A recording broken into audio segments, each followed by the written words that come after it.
Magandang araw na muli mga boss. Ito yung part 1 bago ko in-overhaul itong brake caliper ni customer. Hindi niya lang naririnig yung ingay dahil nga sa stack up yung piston. Naiipit niya yung brake pad, kaya ang nangyayari pag nagpreno siya, wala siyang marinig.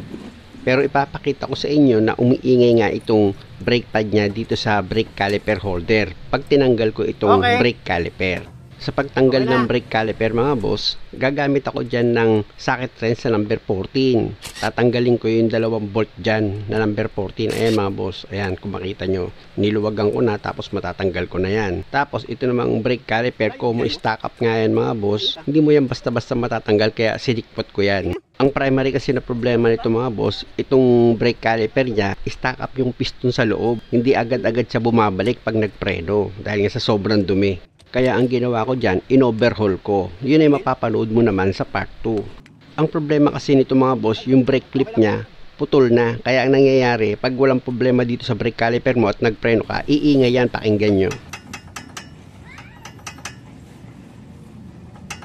Narinig nyo mga boss, di ba? Meron siyang tek tek tek tek.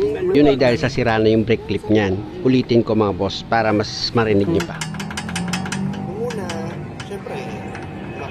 Sabi nga ni customer dahil sa stack up nga yung piston niya, kaya daw hindi niya naririnig yan. Pero kapag hindi na stack up yung piston mo, maririnig mo na yan pag nagpreno ka mga boss, lalo't umiikot na yung gulong.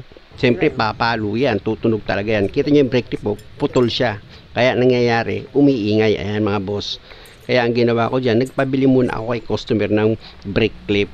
Habang itong brake pad niya, lilinisan ko muna yan mga boss. Gagamit ako dyan ng liha. Tatanggalin ko muna yung tumigas dito sa ibabaw ng brake lining niya. Kasi possible din yan mga boss na kapag nagpreno ka, kapag matigas na yung nasa ibabaw ng brake pad mo, iingay yan. Ayun yung pinanggagalingan ng sipol.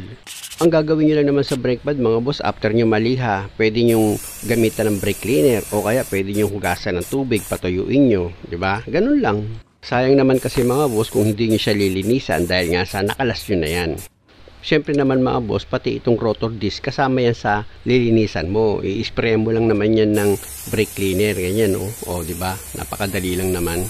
Hindi naman kayo mahihirapan dyan. Pero kung wala kayong budget, pwede naman mga boss na punasan nyo na lang yan. At ito na mga boss, yung bagong brake clip na nabili ni customer. Kahit saan kasi auto supply dito mga boss, wala kaming makuha eh. Kaya ang nangyari yan, bumili pa si customer sa kasa.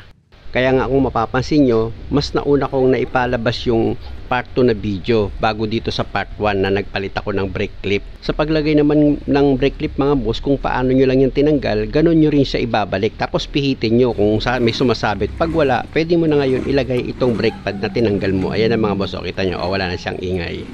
Ayos din. Dahil sa okay na ako dyan, yung isang brake pad naman ang ilalagay ko. Basta sa paglagay ng brake pad mga boss, ilapat nyo siya ng maayos. O check ko siya ulit. O tignan nyo, wala nang ingay. Wala nang kalog. Dahil sa okay na ako dyan mga boss, pwede ko na ngayon ilagay itong brake caliper ni customer. Basta sa paglagay ng brake caliper, siguraduhin nyo lang na isentro nyo yung pagkakabitan nyo ng bolt nitong brake caliper. Tapos sa pagkabit ng bolt, kamayin mo muna yan mga boss. Para maipakapit mo muna yung thread nyan. At makasigurado ka na pag hinigpitan mo na yan gamit yung socket wrench mo na number 14, hindi yan malustred. Ganun lang naman ang style lagi mga boss pag naglalagay kayo ng tornilyo para sigurado na hindi kayo makakalustred. Pag okay na yung pagkakahigpit mo ng 2 bolt dito sa brake caliper, pwede mo na ngayon ilagay yung gulong. Okay. Muli mga boss, maraming salamat sa panonood. Sana nakakuha kayo ng idea at kung maaari, huwag nyo naman sanang kalimutang mag-subscribe sa channel ko. Paalala lang mga boss, siguraduhin yung maayos yung pagkakahigpit nyo ng mga nut dito sa gulong. At pag okay na, i-check ko kung maninikit pa itong preno niya at kung magkakaroon pa siya ng ingay. In-overhaul ko yung preno niyan at pinalitan ko ng brake clip. Preno! Ikaw! Preno! Ikaw! Preno! Okay, di nagbabago, okay na. Bitaw! Ayan o, hindi na naninikit eh o. Before kasi, di ba, pag pinihit ko, maya-maya dumidikit na yung gulong. Pero ganun pa man mga boss, kahit na okay na itong sasakyan ni customer, hindi na siya naninikit, pinaroad test ko pa rin yan sa kanya.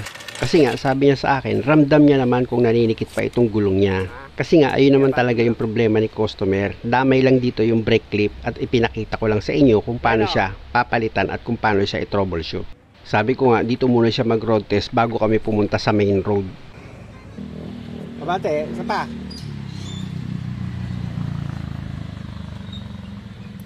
Ano? Mas freewheeling siya ngayon? Oo, mas pre-wheel siya. Maganda yung ano.